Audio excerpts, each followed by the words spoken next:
Ladies and gentlemen, boys and girls, welcome to the Sean and Sax show. Hello. Babe, can we get a view of this right here, babe? Like, this is amazing. The sun came out. I'm really liking this dress. I really like the dress. You have great style. Thank you. Tell everybody where you got the dress, babe. Amazon. If you're not watching this, it sucks to be you right now. If you're listening to this on iTunes or whatever else, you gotta go to YouTube right now and look at this fucking dress because it is amazing. I really like it.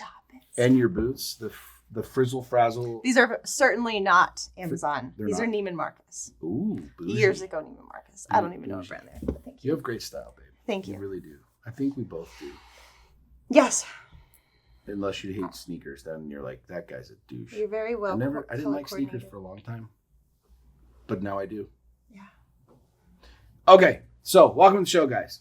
Welcome. This is we were talking about what we want to do.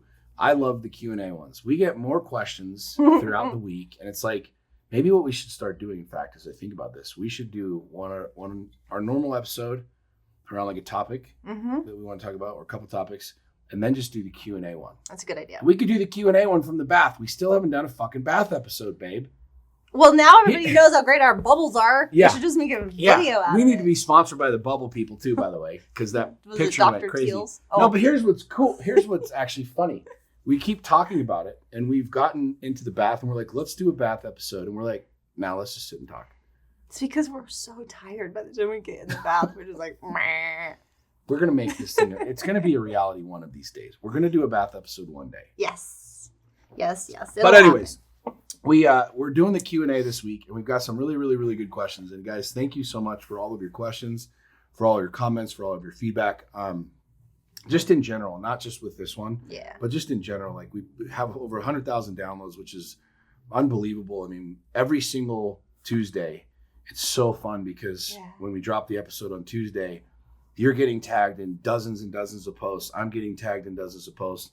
And what's really cool is hearing like your guys' takeaways. Their wins. Yeah. Hearing people like saying, oh, I read this, or I listened to this one, and then I did this. Like, how many times in the last month have you been tagged in a post where somebody used a Sharpie or a marker? So many. A marker. You guys are going bananas with these fucking markers. Like, whoever the wipe off board marker company is, like, we need some money or for the sponsorship, because we sold a fuckload of markers over the last month since we did that episode. Yeah. And if you didn't watch it, you should, because it's the episode where we talked about leaving notes. All the small things. Yeah, we were talking about how we leave notes in the bathroom and in the sink and in the toilet and the shower and all over the place. Yes, sir. So we need some markers. Anyways, your guys' feedback has been awesome. And so many people have shared, which I love that you're sharing this, that your sex lives are booming. We haven't even really talked about sex yet. I know, but apparently whatever we're talking about is in helping couples What's the best message you've gotten about people doing the deed? I reposted the one. It was that they haven't had this much sex since they first got married. I saw that one. Yeah. And they're like elated over it just because they started talking. It's just so dope. Isn't that wild? It's really cool. Sex is cool. Communication is cool. And it's really such a simple remedy, it shows. Yeah. Like, those people have been married for 15 years, I think. We've said this many times, too. The fact that, like, this show has really very selfishly been for us. Yeah. To level us up. And it causes us to communicate a lot because we want to talk about what we're going to talk about the show. And then we go into details on it. And sometimes it changes, like, in a matter of minutes. Sometimes it's, like, days of conversation. But the really cool benefit is seeing people win. For sure. Is having, like, our experiences help other people win. Yeah, absolutely. And I think that, to me, like, I love that people are becoming more vulnerable. Yeah. When the more of us that are vulnerable, the better the world is. Like, just be real. I concur. Be real. All right, so this week we're answering some of your questions. So Saxony went through, and she grabbed like 10 or 12 questions. Mm-hmm. And there's some really, really good ones in here. And it's really, I don't want to say it's difficult, but, like, there's so many good questions that people submit that, like, we want to cover all of them. But I feel like some of them are really vulnerable. Some of them are really raw. But it's like, as we've literally talked about this, like, we had a lady asked a question about abortion. Mm-hmm. And it's really funny because it pushes you and I because what we do, guys, is we'll read through these questions and we're like, okay, which ones do we want to answer? And your list is normally like pretty similar to my list. We pick kind of the same ones, but somebody asked a question, real talk, about abortion, and it caused you and I to like have this conversation about it. And it was like, what do you really think? Or what do you really feel? And like, how do we end this conversation, or where do we go with this conversation? Yeah. And so again, it's I feel like being selfish is really, it's a good thing. And I don't want to go down the rabbit hole with that. But what I mean by that is like us, like having the ability to answer these questions. It helps us. This podcast has literally helped you and I think tremendously. And very selfishly, I say thank you to everybody for pushing us to keep this podcast going and to keep having these conversations and to keep our relationship leveling up. Our relationship is definitely growing as well, along with our people. I love it. Okay, should we just kick it off and get into it? Let's do it, baby. Okay. You're in charge today. I'm going to read Sean a question. Okay. Drum roll, please. Partners so stressed from work, they have no drive for intimacy. Is that a question or statement? That's a question. So the partner is so stressed from work. Is this from a man or a woman? This is from a woman. So this is a woman saying that her man is stressed from work and doesn't have any drive for intimacy. A couple different things. Number one, as a man, normally when dudes are dealing with low sex drives, number one, the first thing to look at is testosterone. Real talk. I mean, your own personal health and well-being is numero uno. This is something that I encourage all men. Every man listening to this podcast should be going and getting their testosterone and their levels checked. Totally. And women, if you're listening to this, I strongly encourage you pushing your men to go get their levels checked. I mean, I had low testosterone.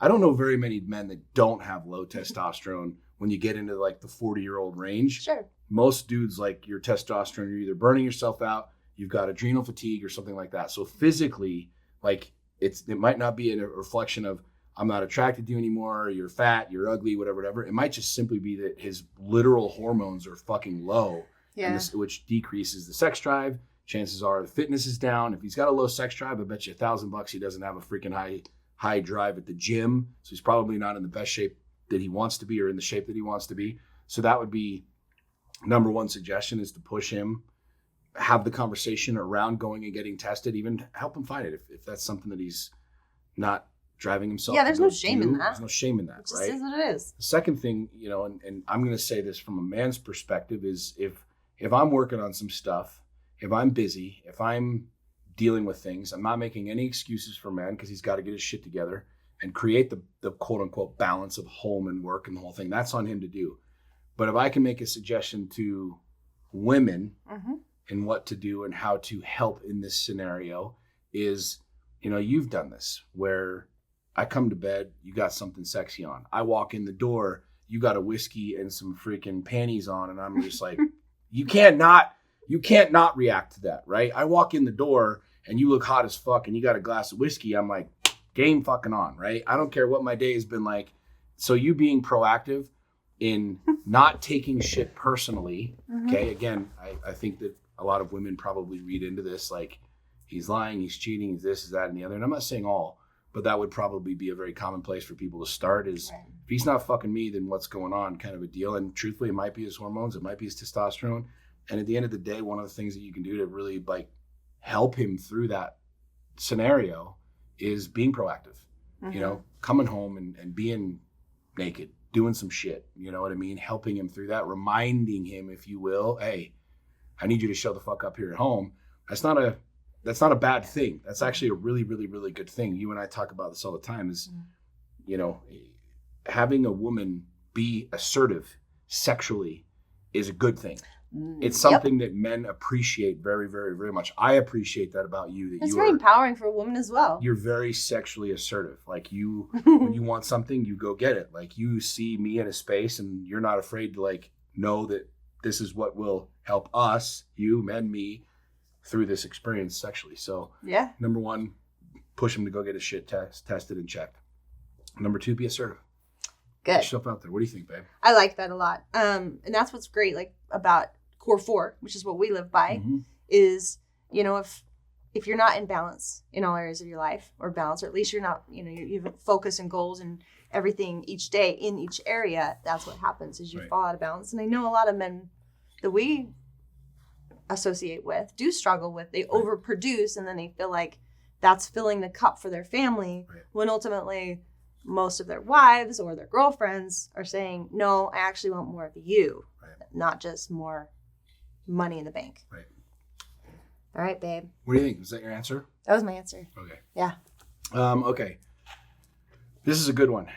What is your custody arrangement? You seem to have a lot of couple time. Now, I'm not sure if this is like a sarcastic, like, oh, you guys seem to be. It doesn't matter. You care about your kids? I don't take it personally. I don't either. What is your custody arrangement? You seem to have a lot of couple time. I love that you gave me this question because we didn't assign these ahead of time, by the way.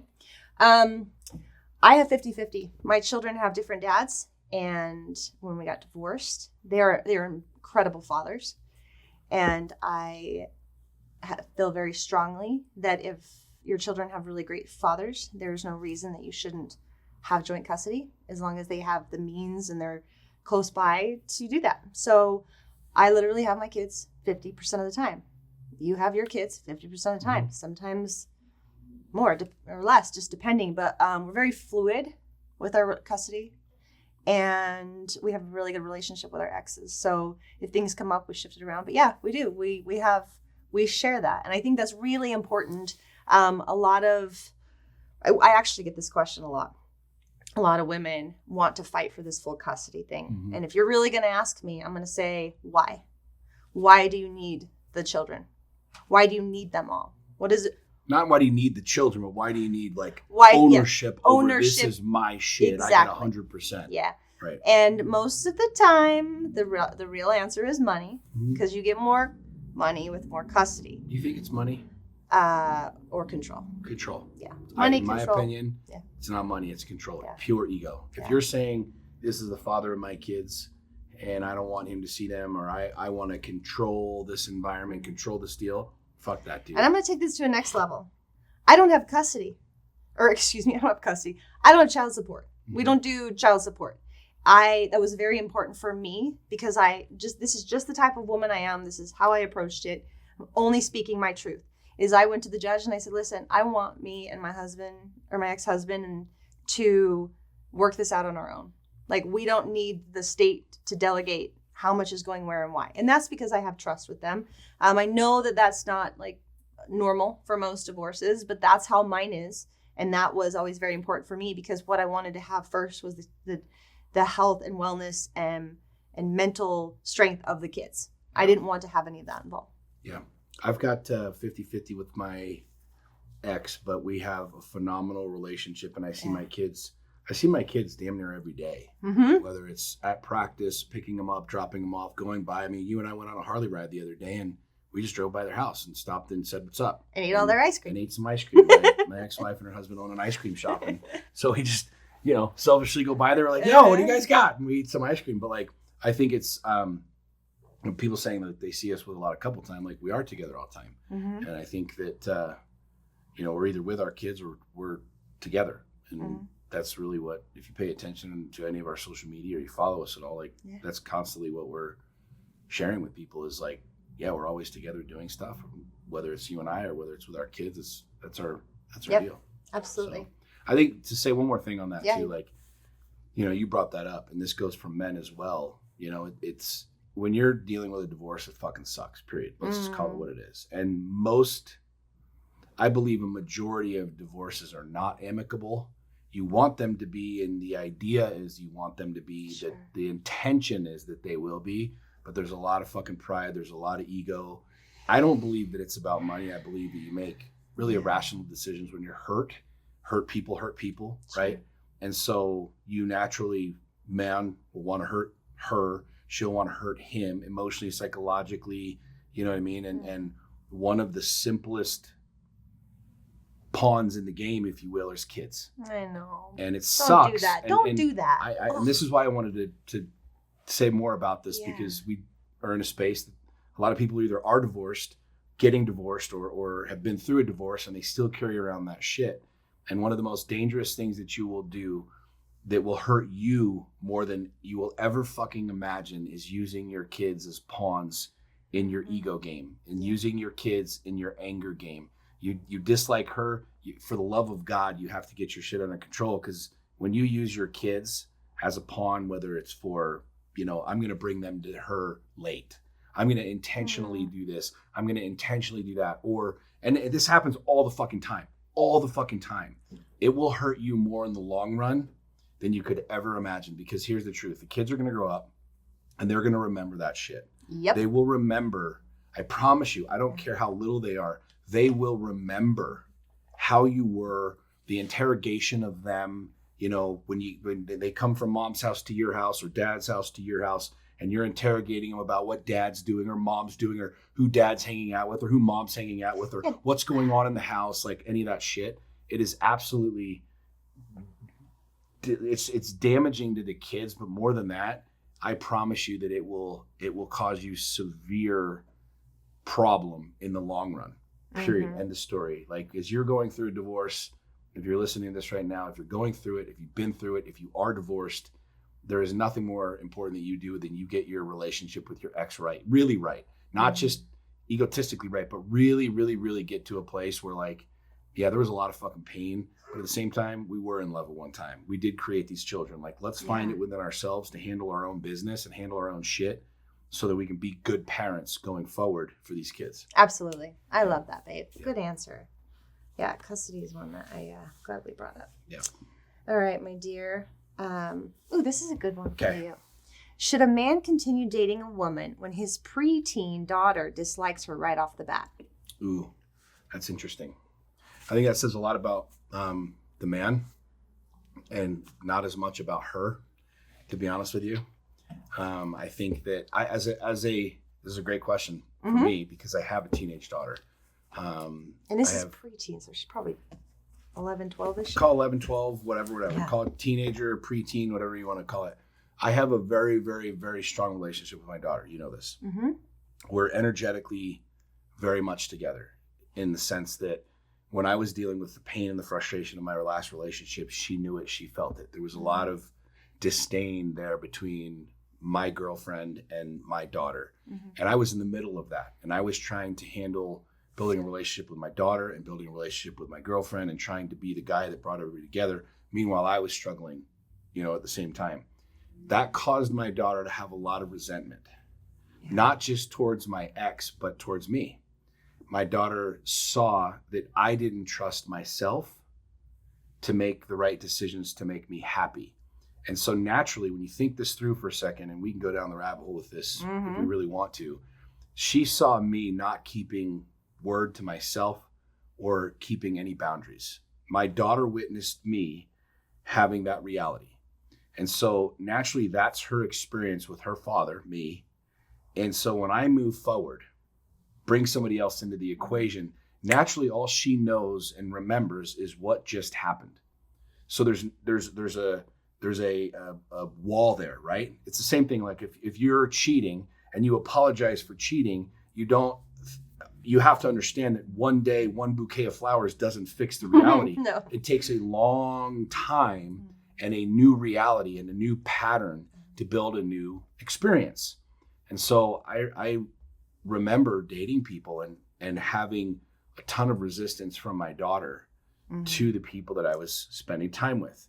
And it's because she saw me still in that same spot of not being good, of me not trusting myself, of me not keeping word to myself about what I wanted, what I will and wouldn't put up with, what I will or wouldn't do. Yeah. And so one of the things that I think is really, really, really important is knowing that your kids only know what they've experienced, right? You have you're an optimist. I'm an optimist. I can look at my daughter and be like, babe, this is a new person. It's going to be completely new. I swear to God, it's going to be the best relationship ever. And she's going to look and be like, okay, Dad, you're right. And she'll roll her eyes because all she knows is what she's experienced. Yeah. And that's truth. That's the truth with any human being, especially an impressionable mind of a child. And so the only option that I have is to build a new reality and show her something new.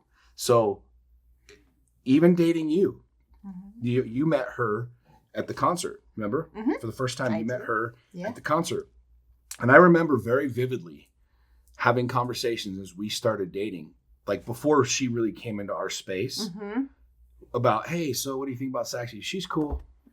She's all right. She's cool. She seems nice. The very rudimentary answers because she didn't trust me. Yeah. She didn't believe me.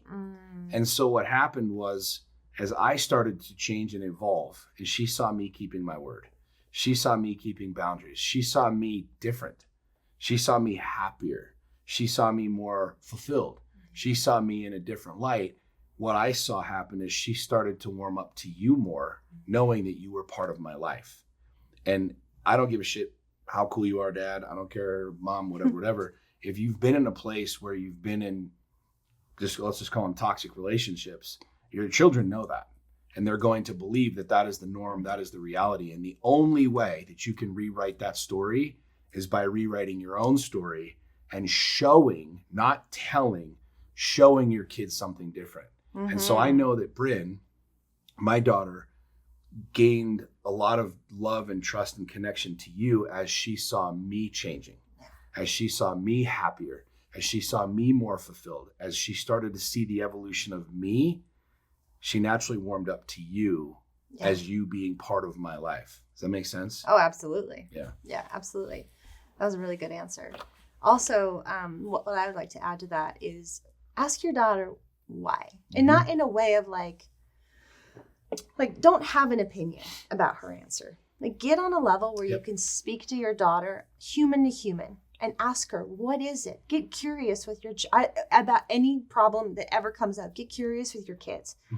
Hey, babe, why don't you like her? Is it, and then maybe help her process, because a lot of this could come from trauma wounding or whatever it may be, or she has an issue because it's her mom has stories that her mom's telling her. You got to be real as fuck about that though, man. You got to be real as fuck, because as a dad, if I ask my daughter, so why don't, if you and I are hooking up and I like you and she doesn't like you, and I ask her, why don't you like her? Well, because of this. And I'll be like, no, she's not like that. Yeah. She's like this. You become instantly defensive, and all that's going to do, I swear to God, all that will do is build a greater gap between you and your child. Correct. It will build more and more and more walls as you try and sell. Hear this, guys, hear this. As you try and sell your girlfriend or your boyfriend, sell your this lover to your children, it will fucking drive a wedge like you would not believe. You can't sell it. You can't fucking sell it. What will sell it is what they see, what they experience, and what they feel. Yes, absolutely. And let it take time. Yes. Let them let the kids be uncomfortable with it. But I'm hoping y'all are emotionally mature people. So that for starters, that's because in order to have these conversations, you have to be emotionally mature. So get to a place where you can sit with your kid and ask them the questions of why. Because what might happen is it might come down to something that really has nothing to do with the actual person, and it's more of something that they're struggling with. And then, being an emotionally mature adult, you can help your child process through this and maybe let go of some of the resentments or blockages or walls or attachment to the other parent's the ex's feelings that maybe they're trying to defend because now it's uncomfortable and the child doesn't know how to navigate this. Really get down and just keep asking why, and get down to where it really it'll come out. And odds are children are very loving. Odds are they don't not like a good person. I mean, if the person's a POS, they probably have reason to not like them. But if your girlfriend's just this or whatever, help the child process that. And then let them build a relationship. Because if the person really is that awesome that's coming into your life, they should want to build their own relationship with that child and let them build it. Don't come in, like you said, don't come in and sell it. Certainly don't promise, sprinkles and rainbows all over. This is different. This is going to, Oh my God. And don't sell. Don't sell the other kids. If she's got kids coming in, just let it be and let them. I mean, this goes back to the other podcast we did about blending families. It's like, let them have these feelings and don't defend them, because if they are struggling, help them resolve. Don't spend time trying to convince them that their feelings aren't valid. And another, let's talk about it. Yeah, this is a good one. Another thing is you can't, as a lover, as the adult in the situation, you can't try and sell somebody else's kids or your own kids on that reality. Like if I'm trying to build something, I'm trying to build a relationship with you. I'm not, my primary objective is to build love and connection with you, not love and connection with your kids. Now hear me. Like, that's not saying that's not part of the game. But what I'm saying is if all of a sudden I come into your space and I'm like full tilt trying to just sell these kids, look, I'm going to love your mom. I'm going to love your mom. I remember vividly, I'll give you a perfect example of this, friends. When the first time we went to Sundance when I was going to ask you to marry me, which I chickened out on. But real talk, like, listen, I specifically wanted to drive with Ty and Relic up there because I had not talked to them about it. And I had the ring in my pocket. I was ready to go. And we were going to Sundance. You had my kids in your car. Yep. And I had your kids in my car. Mm-hmm. And we just set it up that way. And we're we made it like it was going to be fun and the whole thing. And I remember telling Tyne, who was sitting in the front seat, who's your oldest, who's 18, like, I want to ask your mom to marry me. And he wasn't excited. He wasn't supportive. He was like, well, okay. And I was like, well, how do you feel about that? And he's like, well, I just want my mom to be happy. He was very, very, very standoffish about it. Now, here's the cool part. I wasn't like, well, fuck you then, man. Like, why don't you be happy? I'm trying to, make this thing. The ego in my mind was like thinking that. But the truth was I very much empathized with this kid. I was like, I can sit here and try and sell this kid. I'm going to build the world and I'm going to promise him this and I'm going to make sure his mom is the happy. But I could fucking tell him the whole world. Yeah.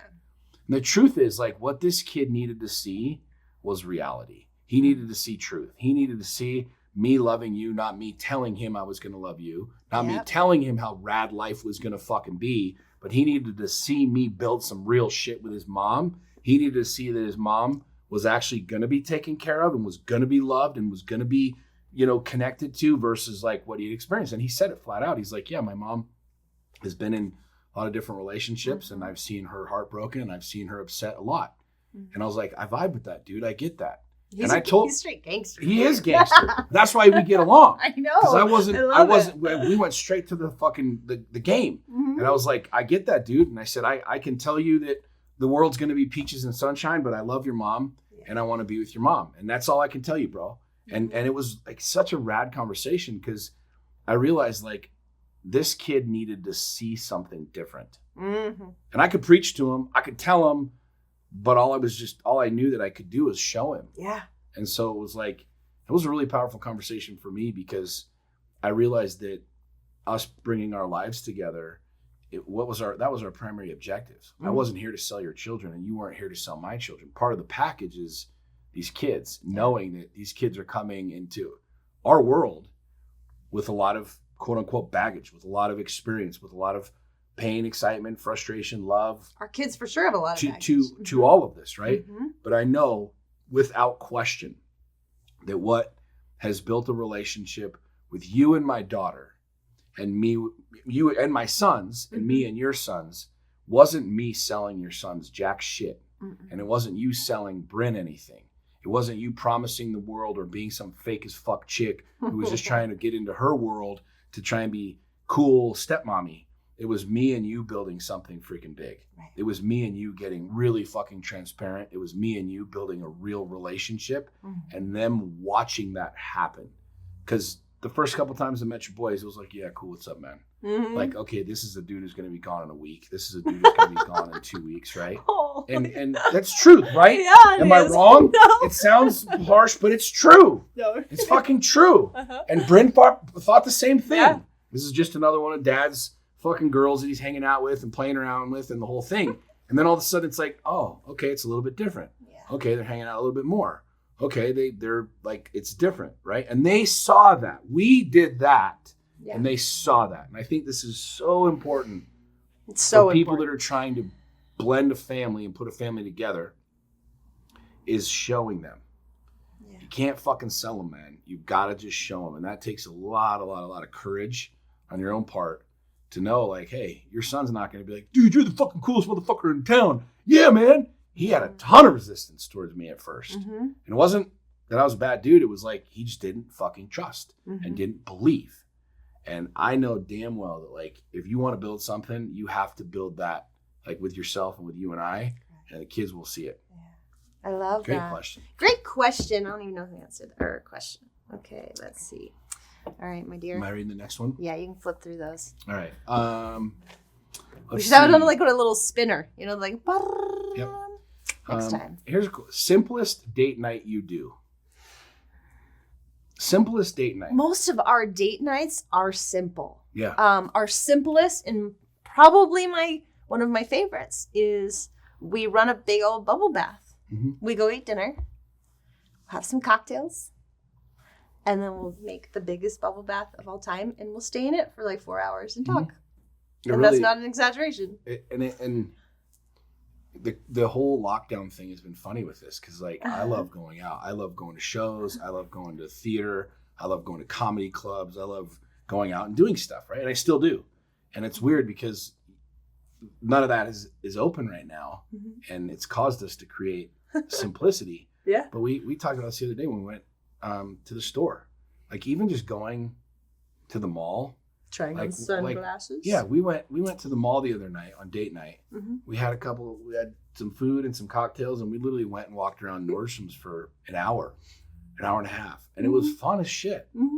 Like looking at clothes and trying stuff on and going and getting perfume and cologne and trying on sunglasses. It's like literally just walking through a store or the mall is like more fun to me than like trying to create some big ass bougie experience. Like going and going to the shooting range and just shooting guns. Like, I think so many, from a guy's perspective, especially when you're courting somebody, if you're dating, you want it to be bougie. You want to put on the big fucking show. You want to put on the big, huge thing. And I think some of the most fun dates that we've had, when you and I were dating, remember that one night when we went and just got food from Whole Foods and drove up the canyon, just sat in the back of the truck. Yeah, I just got a little reminder of that. It was a year ago. Was it a year ago? Exactly a year ago on the 19th. We literally it was date night. This is when we were dating. This is when I was like, we were courting each other. Like, I was trying to impress you and the whole thing.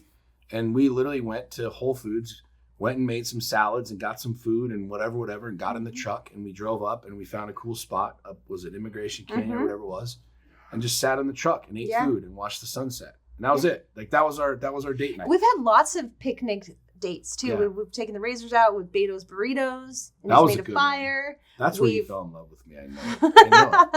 We talked about that the other day. There's one where you were having a shitty week and I got takeout from a really nice restaurant. Yeah. And then I had my boys set up like a little dining room table in the mountains. Yeah. So we watched the sunset.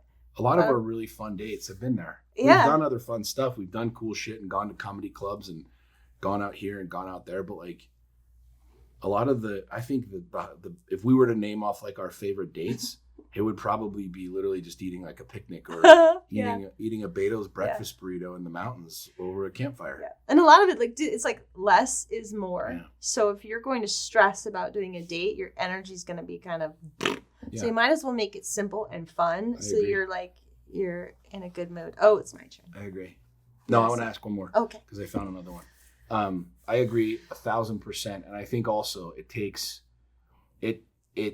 shows a lot about your connection when you put yourself in a place to communicate. You know what I mean? It's like you go to a movie or go do this or a concert. But like, imagine just making a basket picnic and going and sitting next to the river and just talking for a couple hours. Go and get a bottle of wine. Like our first fucking date. Tell everybody what our first date was. Our first date, we took the Harley up immigration. This was our first date. Our first real date, not our coffee date. Yeah. Yeah. And we just went to the gas station and I picked you up on the Harley. Yep. We went on a Harley ride. And got a bunch of candy and a 40 and sat on the side of the mountain and talked about all of our things. Aliens. Fears and aliens, and it was so fun. Our first date literally was a Harley ride. Mm-hmm. Yeah, we stopped in the middle of nowhere at this little shitty gas station. Got some candy. I was on 75 hard, so I wasn't drinking. You were drinking. I had my 40. She got a 40 from the gas station. We put it in the little side bag of the car, of the Harley. Went and found the spot. I had a little blanket. We sat on a blanket for a couple hours, watched the sunset. Yeah. I love those dates. That was our first date. Like, that's what's cool, is it wasn't like some bougie fucking, I got to take you to the most expensive steakhouse. Nothing against an expensive steakhouse. We actually did go to a steakhouse that same night, but that was after. Yeah, we went and had dinner in Park City. Oh, that just nullified that story. Anyways, I don't remember that part. It wasn't I don't think we bougie. did. 100% we did. Because you kept trying to get me to drink all this whiskey by myself because you were on 75 hard. And I'm like, this is a first date, homie. I can't just drink whiskey by myself. I didn't even kiss you on our first date. You didn't. You kissed me for lots of dates. I know. I was a gentleman. I rewrote the story. Okay. I was like, I'm not coming in hot on this one. I'm gonna give this some time. I'm gonna let this one marinate. So finally I was like, I didn't kiss you for like 5 dates. I know. Didn't even kiss you. Forget trying to get in your pants. That came later. I think that might have happened the same day of the kiss, but I don't remember. No, I don't think. I don't know. I don't know. All right, fine, whatever. All right. So less is more. Simple. Don't kiss on the first date, fellas. Like, you know what I'm saying? Show some gangster shit. Never show up in your most expensive car. Show up in a jalopy ass truck. Go to take a fucking picnic and go up the canyon. Don't try to freaking put it all out on the line. Keep it simple. Yeah. And you'll find a badass chick like Saxony. Thanks, babe. Okay. All right. Hang on. Where is the one that? Okay. This is the one I wanted to ask you. Okay. What do your arguments / fights look like? Frying pans. We just get boxing gloves. Throwing shit. Calling names. One time I threw her through the windows. I break all the plates in the kitchen. You know, I want to say, before you answer that, can I say something? Yes. Well, let me rephrase that. Before you answer that, I'm going to say something. The question is, what do your arguments and fights look like? I don't know that we've ever had a fight. I don't know that, like, by what, and I don't really know what a fight is, because I'm not a fighter. It's a relative word, because what does a fight mean? Some people yell and scream and whatever. We have a lot of disagreements. We have a lot of things that I don't even know that we really disagree on a lot of things. Energetically, like today, it was a chaotic morning. We had the carpet cleaners there. We had the car washing guys there. We had other people at the house, and I couldn't find my earbuds. And you chose to take my earbuds yesterday because you can't find yours. And I didn't know where they were. So I got in my car and I'm like, yo, where are my earbuds? Have you seen them? And you're like, oh, I used them yesterday. They're in this car. And I went and looked in that car. I'm like, yo, where are my fucking earbuds? We have a They're lot not of there. cars. And there's people running around. No, we really don't, like with the kids' cars and shit. And then like that caused a little bit of contention, right? But I just wanted to say this before you answer the question. I don't know that we've ever really had a fight that I could label and say this was a fight. We've had a lot of energetic disagreements, like disconnections, but I don't even know like arguments. Like we've never just sat there and gone back and forth for an hour at a time, blaming each other, or yelling about this or anything like that. Like, yeah, I just wanted to say that. Yeah, we don't really fight, and I think it's just because when you've done so how do they look like? What do your arguments and fights look like? Question mark. That's the question. I was talking. Go ahead, baby. Okay. We don't really fight because we've done enough work and we don't want to win. Because we're mature adults. Yeah, we really don't want to fight. What they look like is when you have we're both very intense people. We're very stubborn. We're very egotistical, independent-minded, all those things. Fucking amazing. Amazing individuals. So they are very heated. We are very intense. Not heated in like violent way, but we are very intense. We are very intense. Most of the time when we fight or when we argue, there's been a boundary that's been either pushed up against, and what we do is we usually check it. We say, hey, and then the other person will be like, and it's almost like just a moment of like intensity. Like we go back and forth, and we usually just step away, give it some time, take a breath, and the person who's upset, usually, I think we both go to gratitude. We're like, okay, this is what they're really trying to do. This is why it upset them. This is why they came at me like this. And then we talk about it.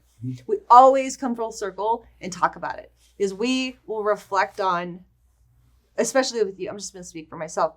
When you do something that is like either you're ornery or you're snappy with me, I step back and I'm like, okay, I didn't like that. If I need to tell him, be like, I don't like that. He might not like that. I don't like that. And then that can cause another issue. But what happens is within a couple hours, we'll both process saying like, okay, obviously there's just a button that was pushed. And then we really talk about that. We really get down to it where we were like, okay, this is what I was really feeling. This is why I reacted that way. And then that way we have the ability to communicate and go deeper into whatever it was the argument was about. But we don't get in fights over anything. Mm-mm. We just get in little scuffles. It's weird because, like, I don't know. Like, even arguing, like, we don't do the whole long drawn out bullshit back and forth, victim, blah, blah, blah, blah, blah, blah, blah. We're both sassy. We're both sassy as fuck. So sassy. But that's what's dope is, like, there's been times that you've said some shit to me where I'm like, dude, don't fucking talk to me like that. Mm-hmm. Don't say that to me. Mm-hmm. And when you know. Because you know when I say that to you, 99.9% of the time, I'm correct in that. And you're like, you're right. And vice versa. Likewise, where you're like, yo, don't go there with me. Don't talk to me like that. Don't say anything if I'm being a dick or whatever. And I'm like, you're right. Whatever. You know what I mean? Yeah. And I think that's, call it disagreement, call it whatever. But, like, we handle shit really quickly. Yeah. Like, we were talking about this before we started the podcast. Like, we handle shit really fast. I believe that we do. In relatively speaking terms, my experience in life and relationships has not been like what I've got with you, where it would be long and drawn out, hours, days, weeks at a fucking time of emotional immaturity and stupid bullshit like that. We handle shit really fucking fast. And we talked about this yesterday, actually, in the Lions Den call about handling, our own shit. Case in point, like this week, this week started off not good. Let me rephrase that. I hate whether it's good or bad. This week was not our on week. Whether it started Sunday, we both agreed that, like, Sunday, Monday, Tuesday, Wednesday, we were just fucking weird. Mm-hmm. I was in a weird spot. You were in a weird spot. We were both just not clicking. We weren't firing on our own. Mm-hmm. We weren't firing together. And there was just a lot of disconnect, right? You knew it. I knew it. I felt it. You felt it. We were both it very wasn't emotional. Bad. Yeah. It wasn't like, fuck you, and we pouted. There was none of that shit. I was just in a fucked up space. I don't know why. It was darkness. I was in it. Mm-hmm. I stayed in it. I did what I needed to do. Like, was it Tuesday night? We ate dinner, and I went to you. I said, yo, I'm going for a drive. Mm-hmm. And you're like, is everything good? I said, yep. I'm just dealing with my shit. I got my cigars. I got in the truck. I drove. Mm-hmm. And what was really funny is, like, I drove around for about an hour, and then I went to the gym, and I literally parked right next to you. You were already at the gym. You're like, oh, okay. She had the same intention I did. Go blow off this fucking steam at the gym. I literally parked right next to you, which was really funny. I was like, that truck looks familiar. I was like, oh, shit, Sax is at the gym. And what was interesting, we didn't even see each other. Like, I sat in the truck for a minute. I went in, was in the sauna. You're like, hey, I'm headed home, and because you saw the truck. But, like, we handle our own shit really, really well. And we both, I think one of the things that we do really, really well in the 4 agreements is we don't take anything personally. Mm-hmm. Like, I know when you're fucking dealing with something, like, it's not about me. No. Like, you're not trying to be a bitch to me, and I'm not trying to be an asshole to you. Mm-hmm. Like, if I'm dealing with some shit, I'm really good at telling you I'm dealing with some shit, and you're really good at telling me you're dealing with some shit. And I'm like when you're emotional, when you're dealing with your period, time of the month, whatever, I'm like, cool, bro. I'm at war with myself. Well, that's what's just like, awesome. Nobody wins. We established this really early in the relationship. Yeah. When you're like, when I'm emotional, when I'm dealing with my time of the month kind of a deal, it's basically 3 days of me being all over the fucking place. Mm-hmm. And we literally we talked about there's this. There's a huge blurred line between what I usually would do and, like, what I have the ability to do. And It's just like... But I chose early on to say, okay, cool. And we talked, this is what's dope about our relationship and how we quote the question of how do we argue and fight, whatever. We communicate so much. Like, and we honor that. Yeah. Like, there's no bullshit. So I said to you, okay, cool. During those 3 days, what do you want? Like, what do you want me to do? And you have flat out told me, like, don't take it personally. Just be nice. Don't poke the bear. Like, don't poke the bear, whatever. And when literally we've had these conversations where for the time that we've been together, all of a sudden you kind of go a little bit sideways and I'm like, yo, what's up? And you tell me, hey, I'm super emotional right now. Or what do you? I usually just say I'm super sensitive. I'm super sensitive right now. And I'm like, yo, really are we sensitive at that time? And when you say yes, I instantly know. I'm like, cool. The next 3 days, I'm not fucking with you. We're not going to make any big decisions. Whatever. I'm going to just kind of keep my space, go do me. You do you. You need something, I'm here. But I don't take it personally. And there could be a lot of friction there. I could allow there to be friction and you could allow there to be friction, but we communicated clearly. Like you've said, this is where I go when I'm there. Mm-hmm. And vice versa. When I'm in a dark spot, I have told you over and over and over, this isn't about you. Don't take any of this shit personally. Like the other night when I said, I'm going for a drive. It wasn't like, yo, where are you going? Why? What's going on? It was like, are you good? No. You just flat out said, are you good? I said, yeah, I'm just going to go handle some shit. And you said, okay. And I got my cigar box. I got in the truck and I drove off. Right. And you weren't texting me going, hey, what's going on? Do we need to talk? Yo, let me talk to you. It was none of that shit. No, It was like, he's in his space. I'm going to let him go fucking do his thing. And that's what respect and honoring your partner is. Is like, he's going to have bad days. And if he's going to be ornery, the best thing I can do is let you fucking go do your thing. Like, I don't need to be up in your business because all I'm doing is adding friction or I'm putting gasoline on the fire. And I don't want to contribute to, dragging out whatever you're dealing with or adding to it. It's like, you know what? Like, if I love you and I trust you and I respect you, like we talked about this call. Like, you go and do it. I don't nag you. Yeah. And then when you come home and you want, like you have this funny thing where you're just like, you get very closed off. And I literally will force myself upon Sean. I'm like, I'm going to snuggle you. If you're not going to snuggle me, I'm going to snuggle you. And he's like, just sit there. And I'm like, I'm going to snuggle you. And I'm probably going to take all your clothes off. And you might just get over this. And I will. I want to say one other thing. That this is something you and I talk about frequently. And this is something that I believe couples, without question, need to adopt and create in their world. We're on the same team. Yeah. And if you find yourself in a disagreement or an argument or a fight, whatever you want to call it, you have got to understand this is your fucking teammate, right? It's not the issue of who's going to win or who's going to lose. Because if you're expecting someone to lose, you fucking lose. Yeah. If you're trying to win and show your person, I'm right, you're wrong, you both fucking lose. Mm-hmm. I'm going to say that again. Like, if you're trying to in a disagreement, win, you both fucking lose. Like, you have got to get to a place in your relationship where it's not win or lose, it's learning. Are we both learning something from this? Are you getting closer to me by me telling you more about my emotions, my frustrations? If I thought you were a bitch today and I'm like, yo, I'm going to tell you these things, and you're like, no, fuck you, you're wrong. If we're both connecting because we both understand we need to learn together, there's nothing more beautiful, in my opinion, about our relationship, because I've never had it before in a relationship, in knowing that I know that you know that we're partners. Mm-hmm. And this isn't about the ego. This isn't about, well, you were wrong, I was right, we're on the same fucking team. And if there's friction, I'm not winning and you're not winning. Right. I'm not moving and you're not moving. We're not together. And if we're not together, what the fuck are we doing? Mm-hmm. This is a big problem. And dude, I spent a lot of time in relationships in the past in that ego war of who's right, who's wrong.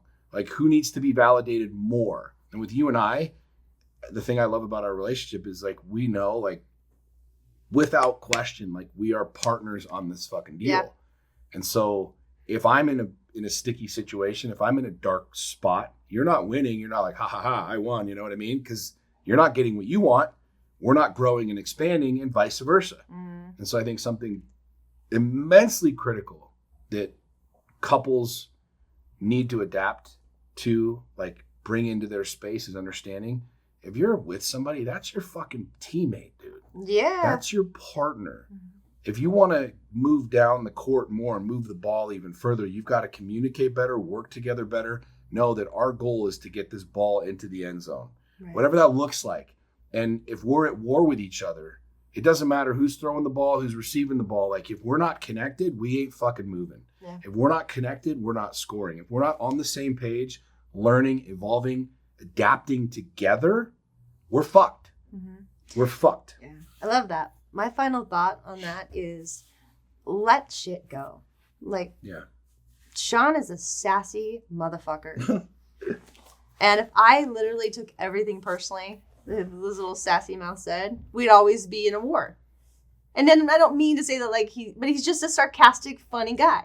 And I know I'm very witty. You're very witty and sassy. And loving. And kind of a stinker pot sometimes. And but cute. You're the cutest. And You're emotional cutest. and amazing. You are. And sexy. Stop.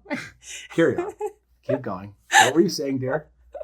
Welcome to my life, y'all. We're talking about sassy. Yeah, I let so much go. And he does too, because we're both very, very, very similar. It's honestly like if he says something like smirky and I don't like it, I'm like, yeah, whatever. Like I let it roll off. Mm-hmm. I don't attach to it. Yeah. And I think that keeps a lot of peace for both of us. Did you want me to talk about your sass now? That's the thing is we're both Is it my turn to talk about your sass? You can talk about my sass. Or should we go on to the next question, dear? We're a lot alike. That's why this works. We are a lot alike in that reality. There is yet to be another person that has been able to roll with us because we are who we are. And I dig it. Yes. Okay. I have a question. What's y'all's take, input, opinion on the whole seeing red flags in relationships? That's a relative question. Mm-hmm. Let's I don't like to assume, but let's assume you're talking about dating instead of, further down the road. You're dating somebody, you're seeing red flags. You have two choices. Look at them and absolutely 100% pay attention to them and do something about them, or ignore them and pretend that it's not what it really is. And one of those two will get you really far in life, and one of those two will continue to have you run on the hamster wheel of insanity. I mean, if you're seeing red flag, if you're seeing red flags, it's a red fucking flag, period. You can say it's green or purple or orange or yellow or checkered. It's a red fucking flag, right? And might I add, why don't you ask them about the red flag? Because if they have red flags and you can see that, have the balls to ask them, hey, so, what's with this? Yeah. Or why is this? Or why do you have this opinion? Listen, yes, I agree. But let's just break it down really, really, really simply. Like if you've been in relationships where there's not been a lot of communication, or there's been avoidance of real talk, or there's been scarcity and bullshit like that, and all of a sudden you show up and you find yourself in the exact same scenario, you can pretend that it's different. Say, no, it's a different. That's the same fucking shit.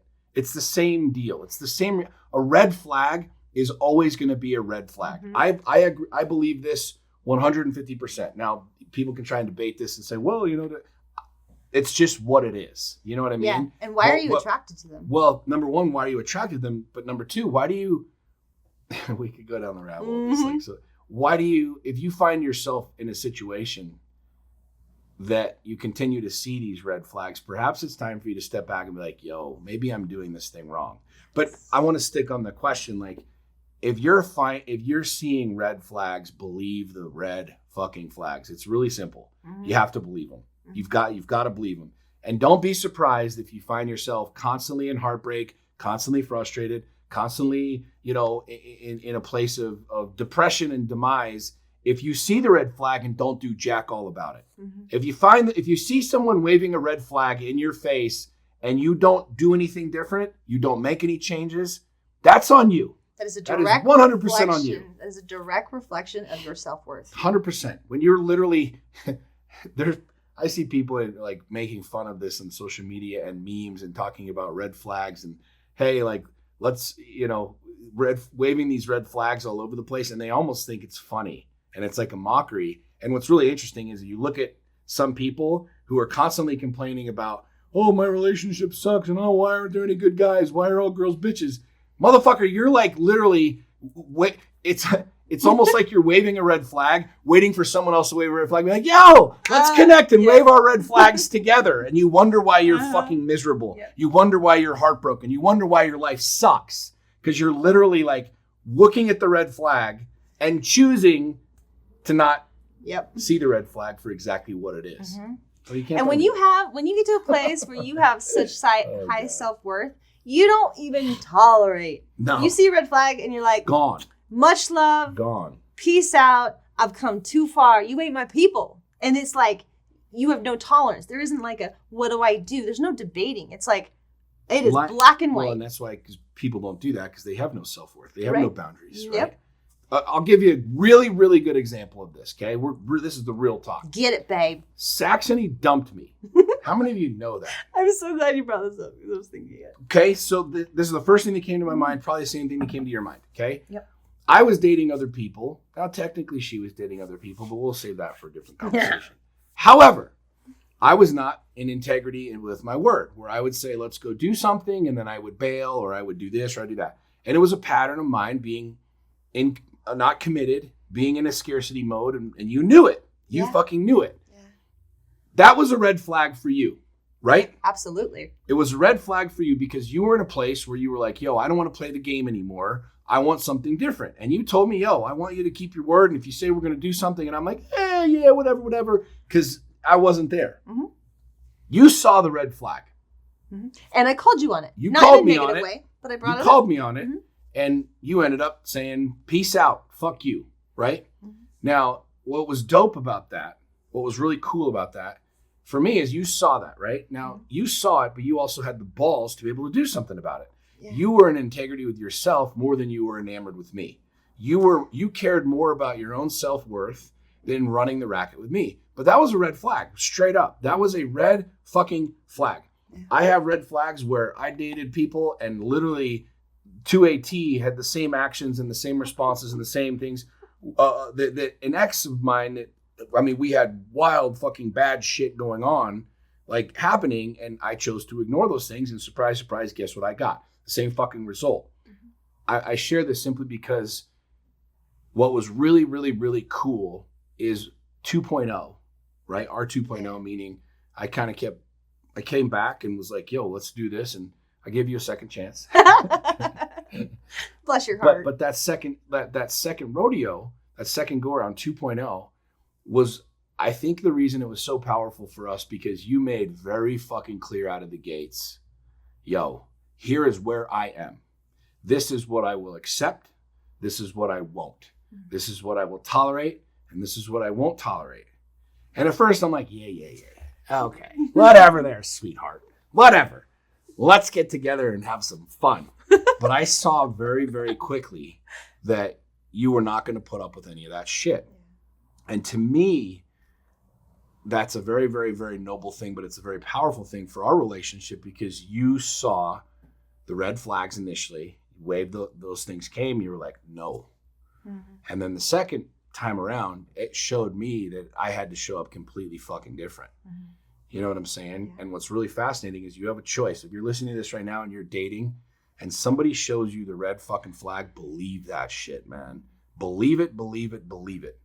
Yes. You know what I mean? And it will cause you to rewrite the story and to change your game in a major way. Mm. And maybe, our case is interesting because you saw red flags, right? With me, you took action on it. And you leveled your game up. I leveled my game up. So the second time around, it was like, hey, this is how the game is going to be played. Mm-hmm. And we played it different. Yeah. And here we are. Here we are. So, anyways. I love that. Yeah, that was a good one. All right. What time is it? We got a couple more. Let's do like two more. Okay. You pick one, I'll pick one. What was the hardest challenge that you both have overcome? I cannot speak. Bleh. Do you want me to take this one first? Yes. What's the hardest thing that I've overcome? Mm-hmm. Myself. Mm-hmm. Me. Yep. My own pride, my own ego, my own arrogance, which I still every single day work on. You know what I mean? Like, you can lose money and build another business. You can get fat and get in shape. But like, the hardest thing that I have ever taken on, the hardest challenge for me is myself.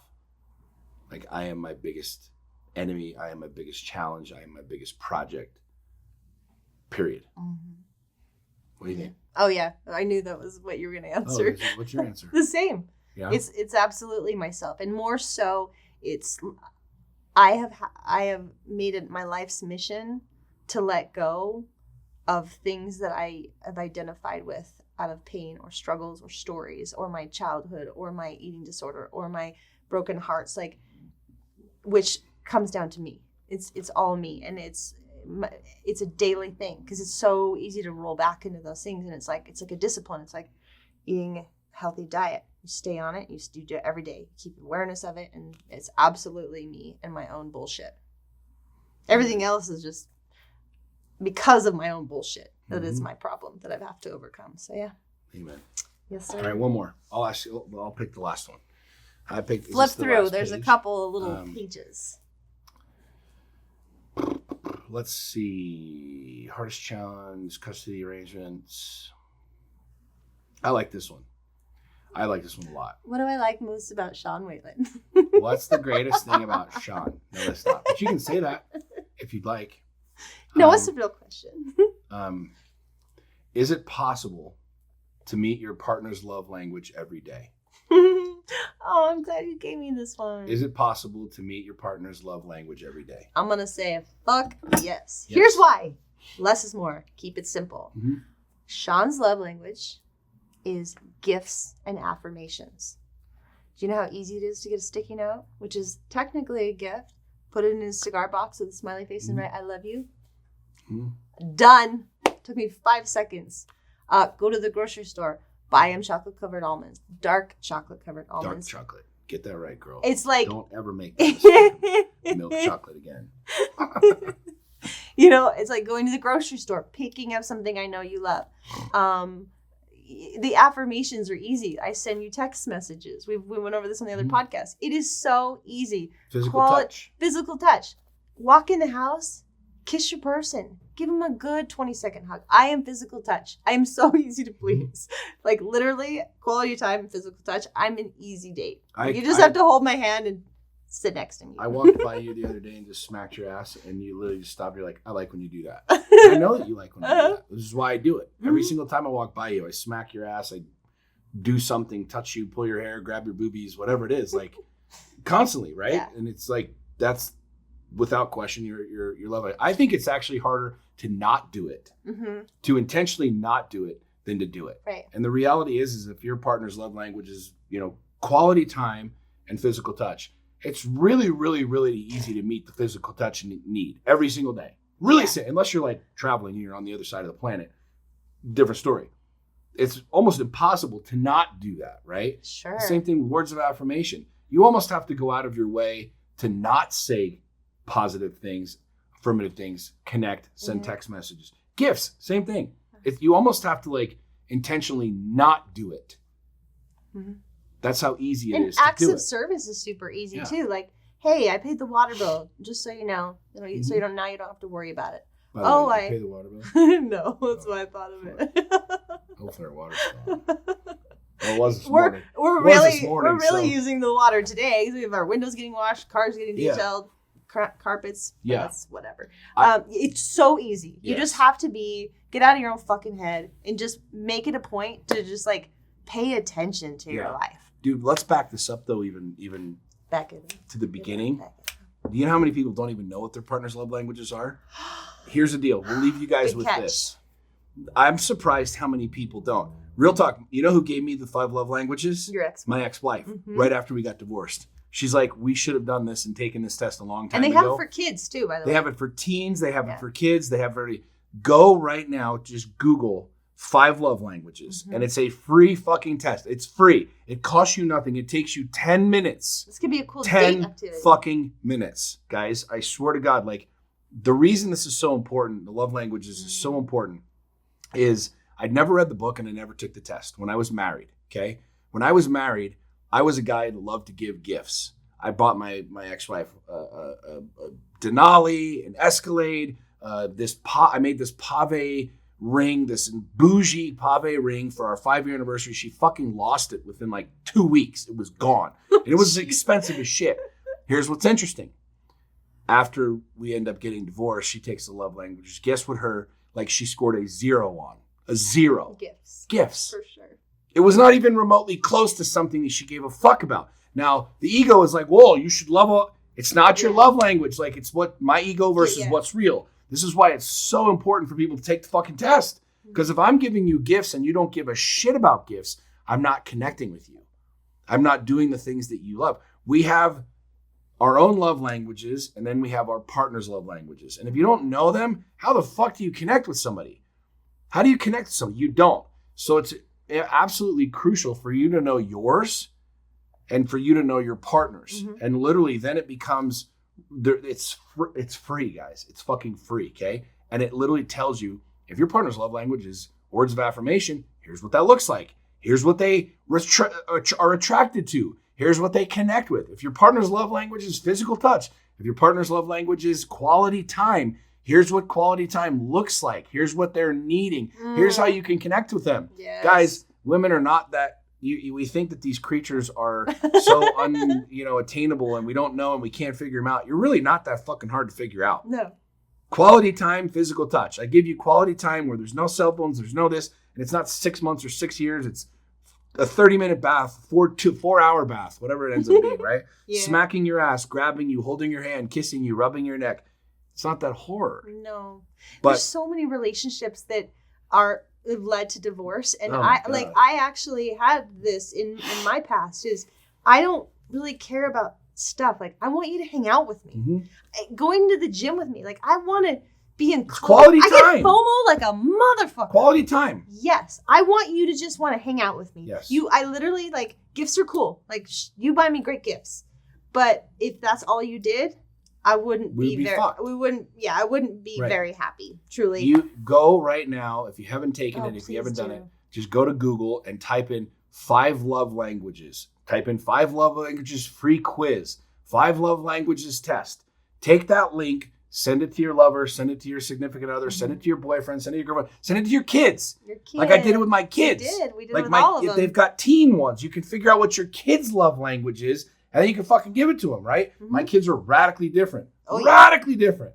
One of my kids loves quality time. One of my kids doesn't give a shit about quality time, right? He likes gifts. He likes gifts. He likes the fucking, I buy him Jordans and he's over the freaking moon. Right.